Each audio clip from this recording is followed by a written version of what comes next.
post-rotation finally happening and Temporal Forces in full swing. That was a massive focus for me, obviously focusing on the matchups and trying to get you guys ready ahead of EUIC.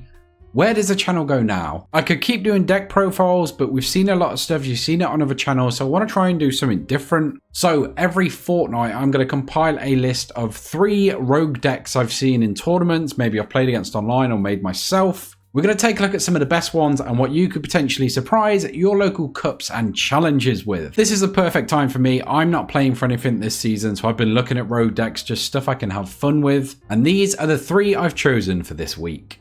The first one I want to touch on is my favorite. It's Spatha EX. If you don't know what this thing does, it does 30 plus for each energy attached to your Pokemon and theirs. However, its ability says the opponent's Pokemon needs an extra energy, so they have to attach extra energy. Some decks that just use turbo, like Zoroark. Not the best example, as it's not a very popular deck, but you know those decks that just try and set up quickly. It gives them or makes them need the extra tools, stuff like Ancient or Future, that try and rush out energy and attack. Now, Spatha EX paired with Pokemon League Headquarters, which also takes up basic, so against those Ancient and Future boxes, means their Roaring Moon needs 4 energy, their Iron Hands needs 6. All of this starts to add up and it makes it very difficult for the opponent to take knockouts. Whilst they're piling on the energy, we're hitting for more and more damage.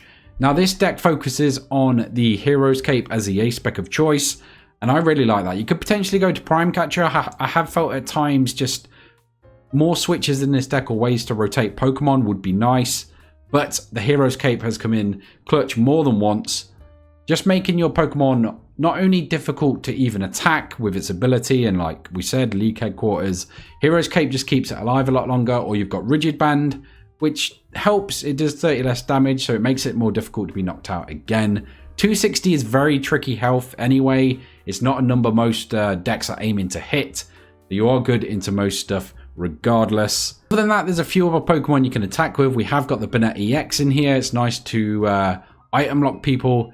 One of the tough matchups for this deck is Chenpao, so having that option to lock them early on gives you some chance into that matchup. We will touch on matchup shortly though. Other than that, we've got Alakazam and Fluttermane. Now these are in here mainly for stuff like Lost Zone, Fluttermane obviously shutting off Comp Phase abilities, but also the Gardevoir matchup. Alakazam can just take a knockout itself, and then you can swing into something else. So it makes those single prizes less of a nuisance to deal with. This deck has a lot of tools. I've been playing this a ton. My list is fairly different to this list now. This is the EUIC list, which had a good place, and I think it was top 32. And then we did see someone on stream, I think it was the Mint Mermaid on Twitter, also played a list a lot similar to mine, with a Mew EX and the double Fluttermane. It just comes in use in so many matchups. That's where I saw the Prime Catcher as another option, and I have a few times missed like a switch card or something. So if I was looking at teching out this deck or making some changes on what I've played, you could potentially go Prime Catcher. It does mean you don't need to put a switch in this deck. If you're not going to, or maybe say find room for a switch, you do run a ton of search. You could potentially drop the two of the aromas to make room for some more cards. I think the Cleffa could potentially come out as well. Instead, you could put the Mew EX in its place. It's very rare because you do normally want to go first, I feel like. Just get evolved up as quickly as possible. Most decks are going to put you first if they win the flip, so you're sort of favoured going that way. Cleffa is nice if you go second, obviously, but I think it can be a liability. It's a good card. Obviously, we've seen its resurgence in stuff like Charizard, but that could potentially be another card that you switch. Like I said, cards that I would see come in is Mew EX. Obviously a very versatile attacker. It lets you draw cards. So in the late game, when you're Rock Sand or Ionode, or maybe the hand's just empty, that has happened a few times for me, you can just draw some cards up. But also it's great. It improves the Giratina matchup. Obviously Mew EX is such a good attacker in that one. It can also Moonlight Shuriken. There's a few different attacks that are nice to copy in the current metagame. Other than that, honestly, I found this list really consistent. I don't play a ton online, but I've been playing recently, and I've jumped from like whatever you start at all the way up to Master Ball, just playing Espathra. Barely lost any matches along the way. It has, so I don't know if that says something about the deck or the quality of opponent on online, but let's talk a little bit about the matchups. So this is a very polarizing deck. I wouldn't say it's even. Like, you have some of those decks that can go well into anything. This is very much it wins or it probably loses. So it's great into Charizard, obviously a massive part of the metagame currently. It does hit it for weakness and it knocks it out very easily, only needing 2 energy. Good into Charizard, like we've already mentioned, good into Ancient and Future for a few reasons. Just having that increase on energy is just, it sets them back so far. Even if you slap down like a Pokemon League headquarters before their Miraidon attacks, it does mean they can't attack that first turn and they're basically attached passing at that point. Once the Espathra is then in the active, they are really struggling. You could potentially lock them out of even setting up, honestly. They would need 2 energy, potentially 3, depending how it goes. If they don't get the perfect setup, you just run away with that one. Ancient can be a little bit closer. Obviously, you do hit the Roaring Moon EX for weakness, or the Baby makes it slightly easier to take some knockouts. But also, like I said, increasing that energy cost, needing 4 energy on the Baby Moon is just so much to ask. Not only does it mean they need a lot more resources to get the energy down, it does then mean so many energy are wasted and thrown away for each knockout. It can be a lot harder to recover. So some pretty popular decks it's good into, but some that it's really not good into. You're almost guaranteed to lose the control matchups. I think in particular the Pidgeot version is very difficult. Snorlax is almost unwinnable as well. Both very, very tough matchups. Although I will say they are very small percentages, so I don't think you need to worry too much about those. Some stuff to probably worry about a little more would be so stuff like Gardevoir is quite difficult. Obviously, we've got the Fluttermane and Alakazam in there to try and make things work. And I've actually been okay into Gardevoir, but it can be difficult if you don't get those bits set up. So I would say that's maybe slightly in Gardevoir's favor. Stuff like Goldengo, Giratina and Arceus, those bigger Pokemon that are really hard to knock out and can just flood energy onto the board, can be very difficult to deal with. I will say a lot of this deck is people misplaying as well. There's so many times when someone's switched into the active and they're like, oh, I forgot the stadium's here as well, or I forgot. I think the higher caliber players are going to play into Espathra a lot better, and obviously it makes it a little more difficult in that case. In general, Arceus is a deck that can play around it quite easily with stuff like Turbo Energy. It's also flooding energy on the field. Any deck that can just get more energy into play, like the Lost Zone stuff, has a pretty good matchup into this. Although I would say you're pretty good. It's difficult because you have ways to counter them. So in a lot of ways, like the Lost Zone stuff you can beat. I would say the Giratina version is a lot more difficult. So there's some good, there's some bad. In general, like I say, very polarizing matchups. Some very good, some very bad, not much in between. Obviously, the other important one is Chien-Pao. I would say this is a very bad matchup. Not only can it swing for a ton of damage, but it can get as many energy as it wants in play. So you're really not having much impact there with your abilities or even your league headquarters. It does mean something like that Iron Hands is less viable. There's not enough in this deck to really win it, I don't think. I put 2 Spatha EX in the attempt to try and item lock them out of the game. You can sort of Alakazam damage around and just slowly pick them apart. Obviously not able to use the rare candy in that case, but if they get it off before you can do that, it is a losing matchup in general. The percentage is definitely in favor of Chien-Pao. So that's the first deck list, the first tech considerations, and the first matchups. Let's take a look at deck number 2. This is another deck that had a great placement at EUIC. I think this was closer to top 16. I don't think it quite made it. It was just out, maybe bubbled out. I think it's around the 20th mark. Very interesting list. I'm not a massive fan of Arceus in general. This deck just seems fun. It seems like an interesting way of playing it. It's more like a firebox. You've got a ton of different attackers to use via Arceus setting up energy in play with Magma Basin, and then you can use the Baby Armarouge to flood the energy to your active and attack with whatever you need to attack with. Now, I use this Armarouge in my GLC deck, so I'm a massive fan of this card anyway. The amount of times I've won games using its ability, as soon as it came out, it was in my deck, and I caught a few people off guard with it in, it was a side event, I think it was like Internationals last year. It's just such a powerful card. You've got a ton of attackers. You've got Delphox, so you can take snipes into single prizes if the board asks that. Sometimes it can be difficult to take 2 prizes on those turns. So you have got the Delphox to do that. You've got Gouging Fire to reach those big knockouts, hitting 260. With stuff like the Maximum Belt and Choice Belt, you can reach those bigger numbers like 310. Slightly off Charizard, and I would say that is one of the more difficult matchups for this. You do run Radiant Heatran. You can flood a ton of energy onto that and then move the energy off, so the damage remains on it. and you can just set it up when you need to. Obviously, once again, the Mew EX is a great attacker. You can also attack with Arceus. It's a great, consistent attacker. You can just flood those on the board and keep reusing them. It's just such a fun list. There are a few changes I would potentially make here. So the first thing I felt was sometimes I wanted to use the same attacker twice. So potentially I would put either a Thornton in, because a lot of them are basic Pokemon you're attacking with. Probably more consistently, I would use a Super Rod. It means you can use your energy again as well. Potentially drop the Armarouge EX. It's not really the attacker I'm reaching for a lot of the time. I would maybe even like another baby Armarouge in there, just so that is the lifeblood of this deck. That is your strategy. That's what you need to do. So having a 3/3 of them always sounds good. It's like Baxcalibur in Chempao. I've always run the 3/3. It's so important for your strategy. Having that extra in there would be nice.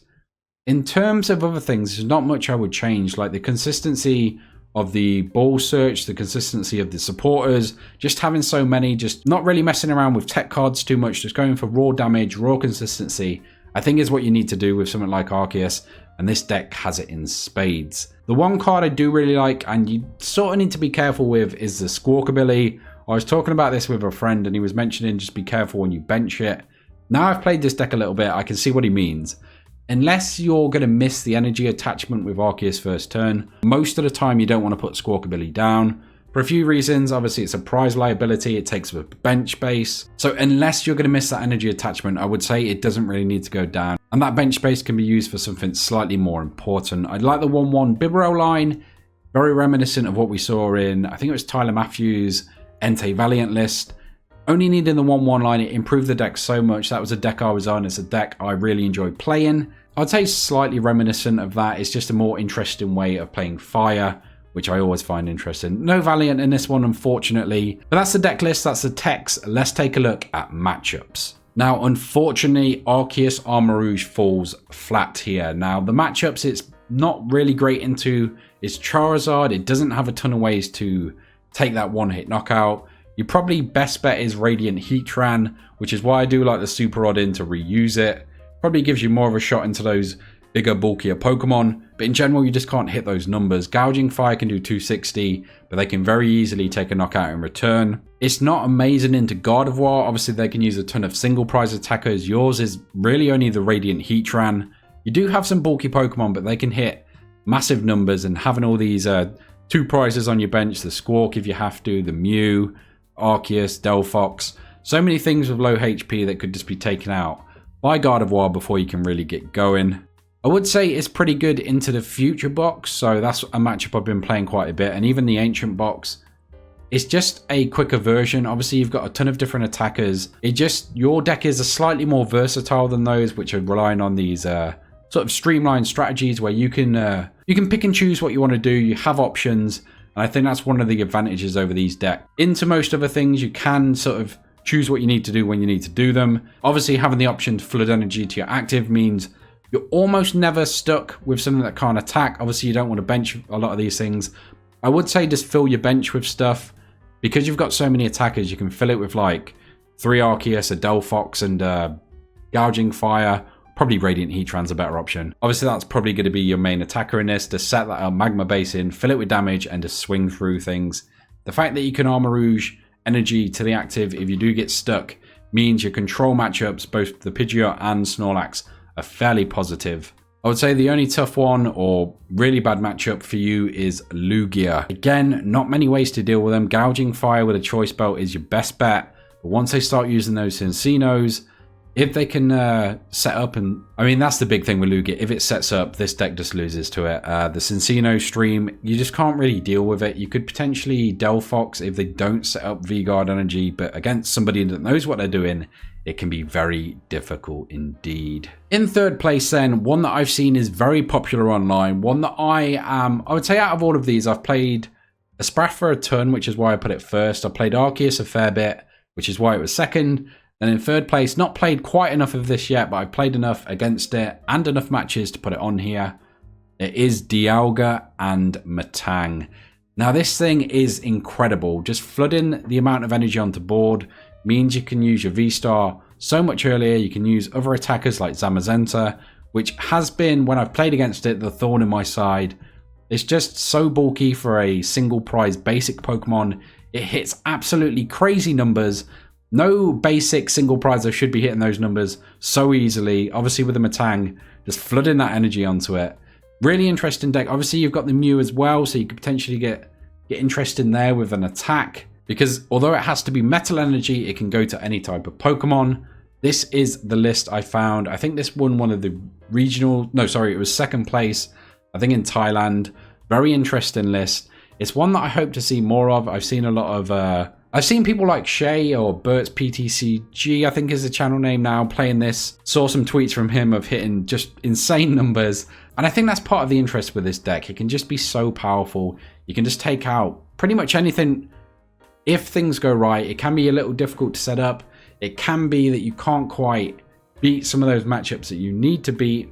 But I think it's pretty good into other things. It has some horrendous matchups, but again, it has some good ones to weigh it out. Tech considerations, honestly, I don't know what I would change here. I'm going to say I'm not confident enough with this deck to be telling you what you should put in it. Espathra, I've played more games than anyone should. Armarouge, I've played enough.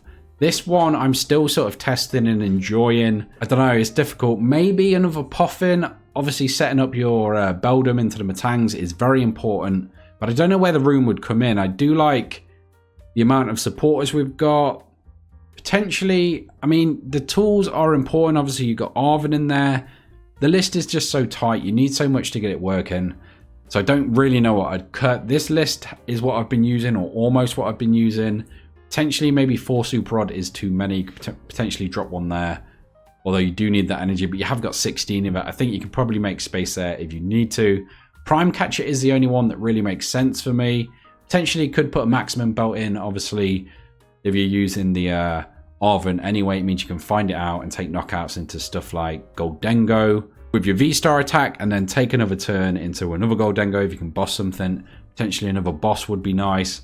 Obviously on that turn it's very important. But it's such a fun deck list. This is one I've really been enjoying playing as well. Let's take a look at its matchups quickly. Now this one is tough because it's really good into some things, but a lot of the matchups on paper, it shouldn't really win. So it's okay into stuff like Chenpao, it's okay into stuff like Future Box, those bigger Pokemon where you can just reach those knockouts. Take out 230 is a good number for this deck. Obviously the V-Star getting its full potential there. Where it can really struggle is single price decks, so like the Ancient Box, the Gardevoir, even like Lost Zone things, like Lost Box stuff, can be very difficult for this. Obviously, not many ways to switch, so there's a ton of stuff that could get trapped. If you can get rid of your Greninja, like a Lost Vacuum wouldn't be bad in this deck. The Zamazenta doesn't feel great to attack with either. There's the Metangs that can be trapped, or Beldums, so there's a few things that can be annoying to deal with. Only the one switch via Prime Catcher. So I would say your control matchups are pretty poor. Your Arceus matches are good, so if they're popular at your local, maybe this is a deck for you. However, the most important matchup is the Charizard, and I can't say this is a good matchup. I would say it's a fair chunk in favor of Zard. So I don't know if this is the shout if you go into those bigger tournaments where the Zards have been absolutely dominating. We've been looking at like 20-25%. But if you're looking for some fun, you're looking to swing for some big numbers, this might be the deck for you.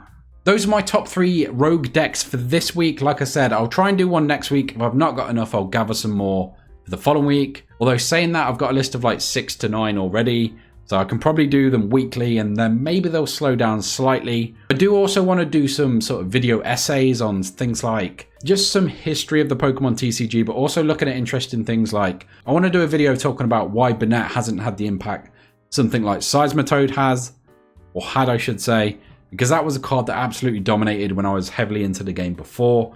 So we'll be doing that at some point. If you want to see any more Pokemon stuff, if you want to suggest any rogue decks, drop them in the comments below. That's all I've got for this video though, so I will catch you in the next one.